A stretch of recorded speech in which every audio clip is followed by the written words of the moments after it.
Bonjour à toutes et à tous, bienvenue sur cette nouvelle vidéo. Aujourd'hui, nous allons aborder le thème du journal de rêve et voir dans quelle mesure ce dernier peut nous aider non seulement dans nos prises de lucidité, mais aussi dans l'exploration de notre monde onirique. Alors, rendez-vous dans quelques secondes après le générique.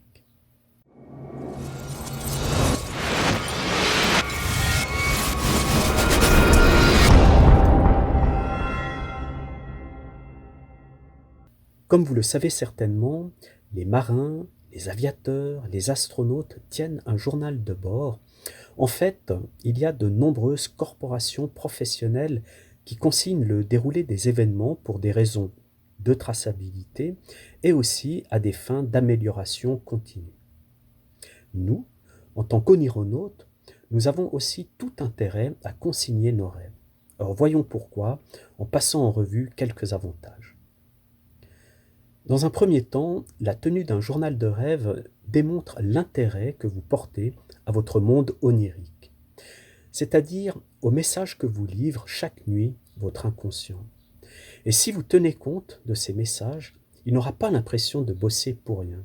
Ensuite, on pourrait dire que nourrir un journal de rêve permet aussi d'entraîner notre mémoire, plus particulièrement la mémoire prospective.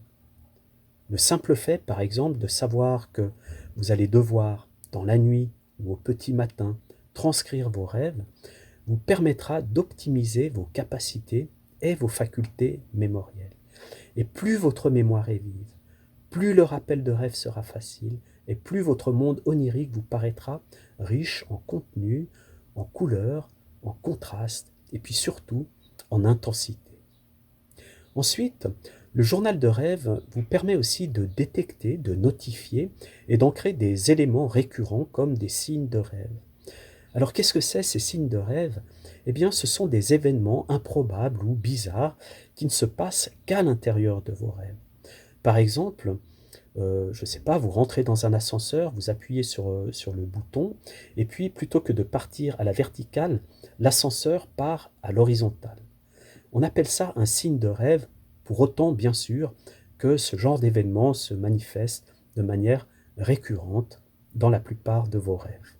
À partir de ces éléments, vous pouvez programmer très facilement un réflexe conditionné pour déclencher ces prises de lucidité lorsque ces événements se manifestent dans vos rêves.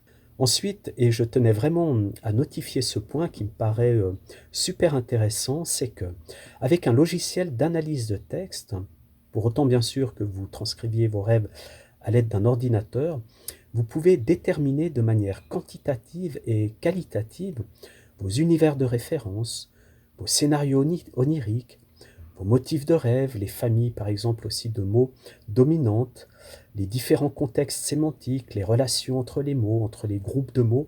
Enfin, c'est vraiment quelque chose de passionnant. Pour ma part, je me livre à cet exercice relativement régulièrement et j'en tire un grand bénéfice dans la connaissance de soi. Vraiment, c'est quelque chose de très très très intéressant. Alors bien sûr, c'est une pratique qu'il faut faire, on va dire, sur le long terme, et puis sur de longues périodes. Il ne s'agit pas de travailler avec un ou deux rêves, mais je dirais entre 150, 200, voire 300 rêves. Vous pouvez déjà vraiment tirer quelque chose d'assez intéressant d'un point de vue statistique.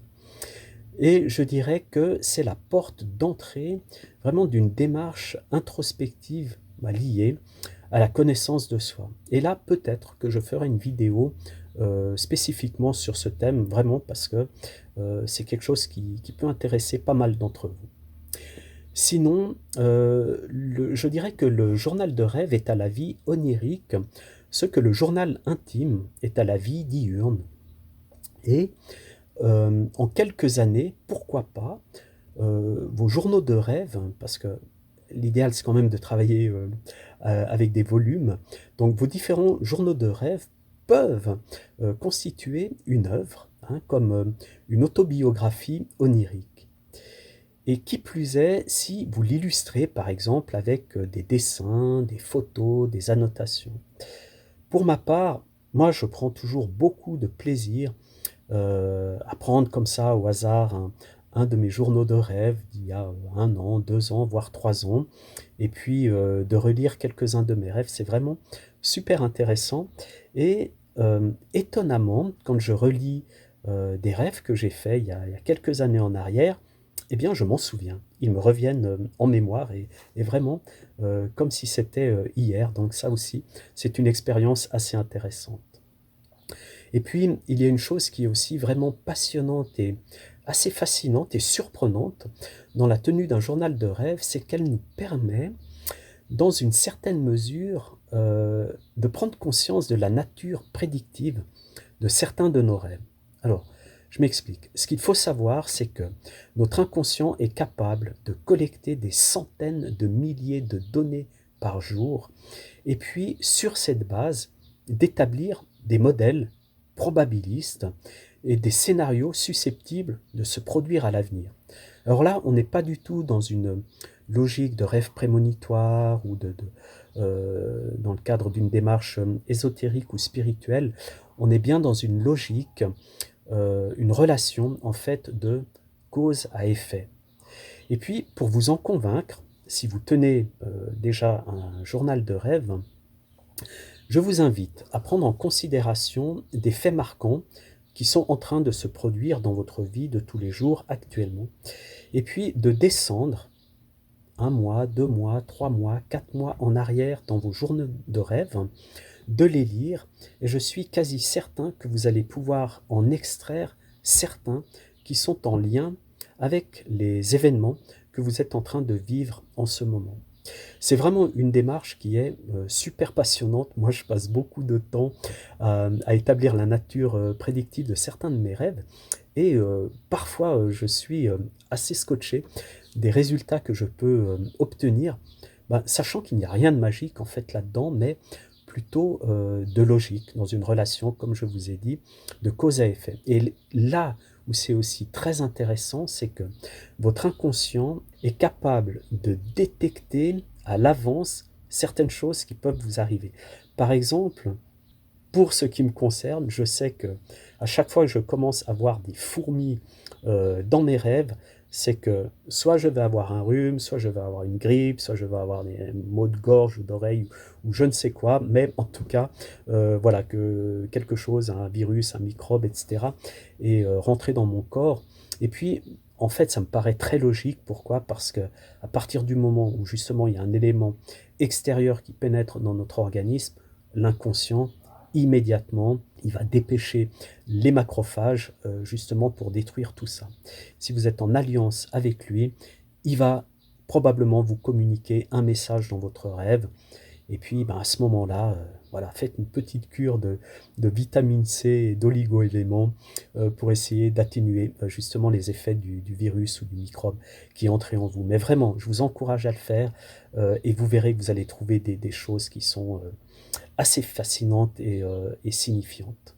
Maintenant, nous arrivons au terme de cette vidéo et il serait légitime de se poser la question de savoir si, oui ou non, le journal de rêve favorise les prises de lucidité et dans quelle mesure.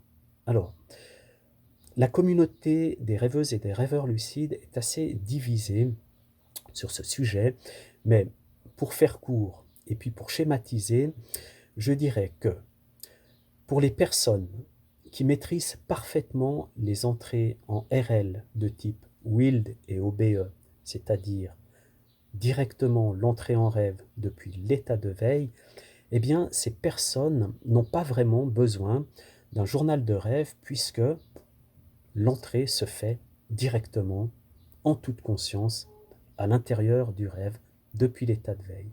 Par contre, pour les personnes dont les prises de lucidité relèvent majoritairement du DILD, c'est-à-dire une prise de lucidité à l'intérieur d'un rêve ordinaire, la tenue d'un journal de rêve me paraît incontournable.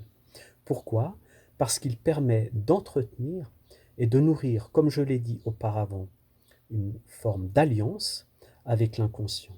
Et puis aussi d'entretenir cette mémoire prospective qui doit être là de manière sous-jacente et nous permettre de tilter au moment où un signe de rêve ou une anomalie se produit.